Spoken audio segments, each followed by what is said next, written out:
Break બાદ હવે આગળ વાત કરીએ તો કચ્છ ખાતે ગુનાહિત ઇતિહાસ ધરાવતા શખ્સનું ગેરકાયદેસર દબાણ હટાવાયું।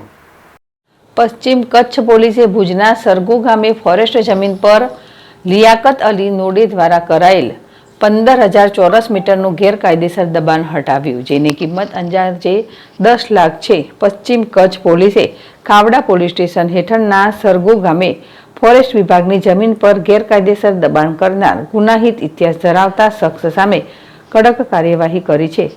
આરોપી લિયાકત અલી રશીદુલ્લા નોડે રહે લુડિયા હાલ ભારાપર તાલુકો ભુજ દ્વારા બંને વિસ્તારની ફોરેસ્ટ હસ્તકની જમીન પર ગેરકાયદેસર રીતે દબાણ કરી મકાન અને વાડો બનાવવામાં આવ્યો હતો। પોલીસ અને ફોરેસ્ટ વિભાગની સંયુક્ત કાર્યવાહીમાં આશરે 15,000 ચોરસ મીટરના આ દબાણને ડિમોલિશન દ્વારા દૂર કરવામાં આવ્યું। આ જમીનની અંદાજિત કિંમત 10 લાખ રૂપિયા છે। આરોપી લિયાકત અલી વિરુદ્ધ કચ્છ, બનાસકાંઠા અને અમદાવાદ જિલ્લામાં ચીટિંગના 5થી વધુ ગુના નોંધાયેલા છે, જે તેના ગુનાહિત ઇતિહાસને દર્શાવે છે। ખાવડા પોલીસ સ્ટેશનના અધિકારીઓએ જણાવ્યું કે આરોપીએ ફોરેસ્ટ જમીન પર ગેરકાયદેસર રીતે રહેણાંક માટે બાંધકામ કર્યું હતું, જેને કાયદેસર પ્રક્રિયા હેઠળ હટાવી દેવામાં આવ્યું છે।